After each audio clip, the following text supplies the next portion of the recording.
সুপ্রিয় দর্শক, নবমবারের জন্য বাজেট পেশ করলেন কেন্দ্রীয় অর্থমন্ত্রী নির্মলা সীতারমণ। বাজেটে এমন একাধিক ঘোষণা করেছেন যা দেশের বিভিন্ন ক্ষেত্রে চিত্র বদলে দিতে পারে। নতুন রেল করিডোর তৈরি, মূলধন ব্যয় বৃদ্ধি, শিক্ষা ও চিকিৎসা সহ এরকম আরও 10টি গুরুত্বপূর্ণ ঘোষণা করেছেন কেন্দ্রীয় অর্থমন্ত্রী নির্মলা সীতারমণ, যা বিকশিত ভারতের লক্ষ্যে আরও এক ধাপ এগিয়ে দেবে বলে মনে করছে বিশেষজ্ঞ মহল। চলুন এক ঝলকে দেখে নেওয়া যাক বাজেটের সেই 10টি গুরুত্বপূর্ণ ঘোষণা। তার আগে অবশ্যই আমার চ্যানেলকে সাবস্ক্রাইব করুন এবং আমাকে উৎসাহ প্রদান করুন। প্রথমেই দেখুন কেন্দ্রীয় বাজেটে অর্থমন্ত্রীর 10টি গুরুত্বপূর্ণ ঘোষণা। 1 নম্বর, ব্যাংকিং ব্যবস্থার সার্বিক সংস্কারের লক্ষ্যে উন্নত ভারতের জন্য ব্যাংকিং শীর্ষক একটি উচ্চ স্তরের কমিটি গঠনের ঘোষণাও করা হয়েছে, যা আগামী দিনের অর্থনৈতিক প্রবৃদ্ধির জন্য প্রয়োজনীয় পরিবর্তনের সুপারিশ করবে। 2 নম্বর, পরিবেশ বান্ধব ও দ্রুত যাত্রী পরিবহনের লক্ষ্যে 7টি নতুন হাইস্পিড রেল করিডোরের ঘোষণাও করা হয়েছে, যার মধ্যে রয়েছে মুম্বাই পুনে, পুনে হায়দ্রাবাদ, হায়দ্রাবাদ বেঙ্গালুরু, হায়দ্রাবাদ চেন্নাই, চেন্নাই বেঙ্গালুরু, দিল্লি বারাণসী এবং বারাণসী শিলিগুড়ি রুট। 3 নম্বর, আর্থিক বাজারকে আরও শক্তিশালী করতে কর্পোরেট বন্ড সূচককে তহবিল ও ডেরিভেটিভসের প্রবেশাধিকারের প্রস্তাব দিয়েছেন অর্থমন্ত্রী। এর মাধ্যমে কর্পোরেট বন্ড বাজারে তারল্য বাড়বে এবং দীর্ঘমেয়াদী অর্থ সংগ্রহ সহজ হবে বলে আশা করা হচ্ছে। 4 নম্বর, ক্ষুদ্র মাঝারি শিল্পের বিকাশে 10,000 কোটি টাকার নতুন তহবিল গঠনের প্রস্তাবও দেওয়া হয়েছে। পাশাপাশি বিশ্বব্যাপী প্রতিযোগিতার উপযোগী পরিকাঠামো গড়ে তুলতে কন্টেনার উৎপাদন প্রকল্পের ঘোষণা এই বাজেটে ভবিষ্যৎমুখী করেছে বলেই মনে করছেন বিশেষজ্ঞরা। 5 নম্বর, স্বাস্থ্য ও শিক্ষাক্ষেত্রেও গুরুত্ব দিয়েছে বাজেট। উত্তর ভারতে একটি শীর্ষস্থানীয় মানসিক স্বাস্থ্য প্রতিষ্ঠান হিসাবে NIMHANS 2.0 গড়ে তোলার ঘোষণা করা হয়েছে।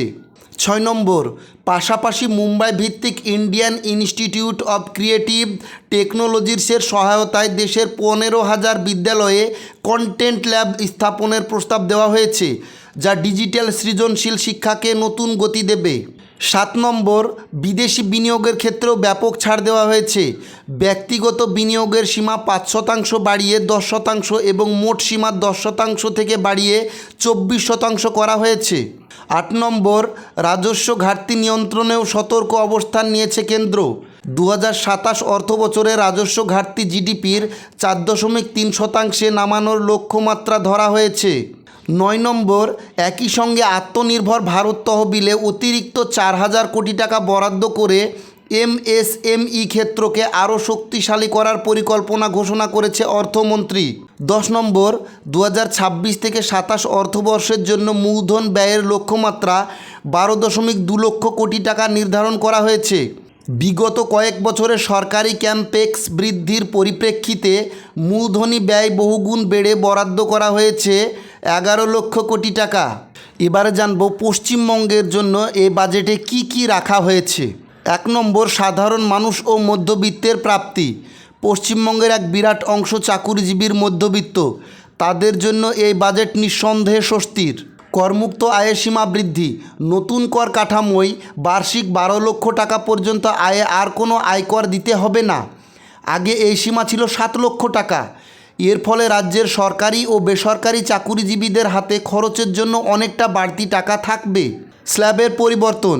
4 লক্ষ টাকা পর্যন্ত আয়ে 0 কর, 4 থেকে 8 লক্ষে 5% এবং 8 থেকে 12 লক্ষে 10% করের প্রস্তাব রাখা হয়েছে। এতে নিম্ন মধ্যবিত্ত পরিবারগুলি মুদ্রাস্ফীতির বাজারে একটু অক্সিজেন পাবে। 2 নম্বর, পশ্চিমবঙ্গের পরিকাঠামো লাভ কতটা। রেল এবং যোগাযোগের ব্যবস্থায় পশ্চিমবঙ্গ কিছু সুনির্দিষ্ট প্রকল্প পেয়েছে, যা রাজ্যের উত্তর ও দক্ষিণ উভয় প্রান্তকেই ছুঁয়ে গেছে। কলকাতা মেট্রো, জোকা বিবাদীবাগ এবং নিউ গড়িয়া বিমানবন্দর রুটের কাজ দ্রুত শেষ করার জন্য বাজেটে 2500 কোটি টাকার বিশেষ বরাদ্দ রাখা হয়েছে। 2026-এর শেষে যাতে সম্পূর্ণ পরিষেবা চালু করা যায় সেটাই লক্ষ্য। এবার চা বাগানের জন্য প্যাকেজ।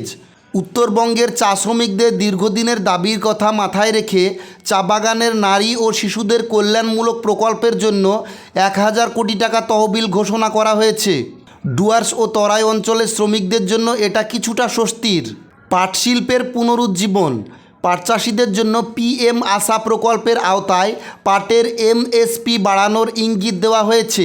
হুগলি ও উত্তর 24 পরগনার বন্ধ চটকলগুলোর আধুনিকীকরণে বিশেষ ঋণের সুবিধার কথাও বলা হয়েছে। তারপরে আসছে Varanasi Siliguri high speed corridor. বাজেটের অন্যতম বড় ঘোষণা হলো 7টি নতুন হাই স্পিড রেল করিডোর, যার মধ্যে একটি বারাণসী থেকে শিলিগুড়ি পর্যন্ত বিস্তৃত।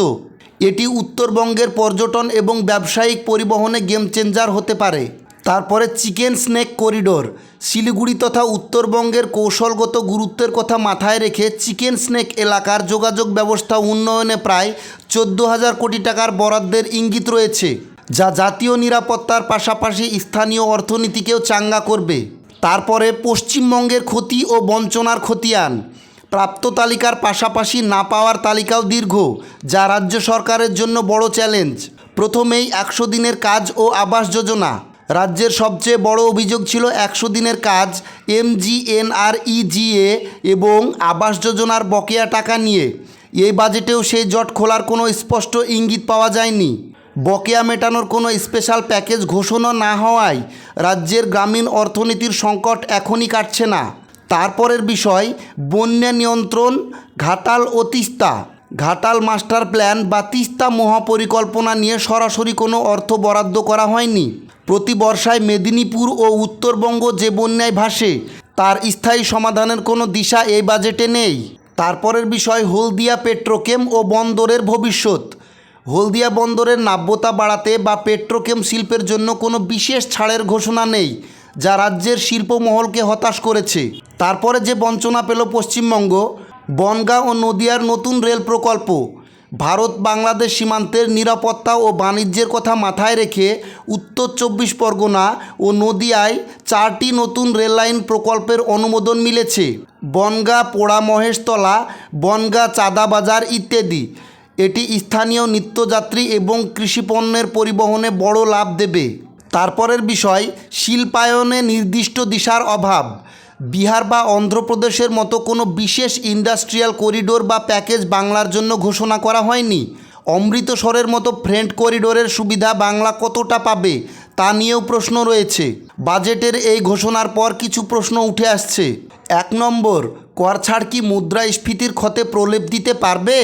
12 লক্ষ টাকা পর্যন্ত কর ছাড় নিঃসন্দেহে বড় খবর, কিন্তু চাল, ডাল, তেল, ওষুধের দাম যেভাবে বাড়ছে, তাতে আসা বাড়তি টাকা কি সঞ্চয় হবে, নাকি দৈনন্দিন বাজার খরচেই বেরিয়ে যাবে? 2 নম্বর, কর্মসংস্থান শব্দটা কি শুধু ভাষণেই সীমাবদ্ধ? কর ছাড় দিয়ে মানুষের হাতে টাকা দেওয়া হয়েছে, কিন্তু রাজ্যের শিক্ষিত বেকার যুবকদের জন্য নতুন চাকরির সুযোগ তৈরির মতো কোনো বড় ম্যানুফ্যাকচারিং হাব বা শিল্প ঘোষণা কি বাজেটে আছে? স্টার্ট আপের বরাদ্দ বাড়লেও তার সুফল বাংলার মফস্বলে পৌঁছতে কত বছর লাগবে? তারপরে বলছে রাজনৈতিক সমীকরণই কি বরাদ্দের মাপকাঠি? বাজেটে বিহার বা অন্ধ্রপ্রদেশের মতো ছোট শরিকদের রাজ্যগুলি গত কয়েক বছরে যে গুরুত্ব পেয়েছে, পশ্চিমবঙ্গ কি তার তুলনায় পিছিয়ে?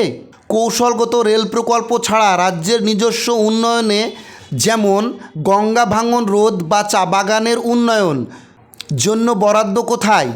2026-এর বাজেটকে পশ্চিমবঙ্গের পরিপ্রেক্ষিতে মিশ্র অনুভূতির বাজেট বলা চলে। যারা শহুরে মধ্যবিত্ত মাসের শেষে নির্দিষ্ট বেতন পান, তাদের জন্য আজ উৎসবের দিন, কিন্তু যারা চা বাগানের অস্থায়ী শ্রমিক বা সুন্দরবনের বাঁধের দিকে তাকিয়ে থাকা মানুষ, তাদের জন্য এই বাজেটে বড় কোনো আশার আলো নেই।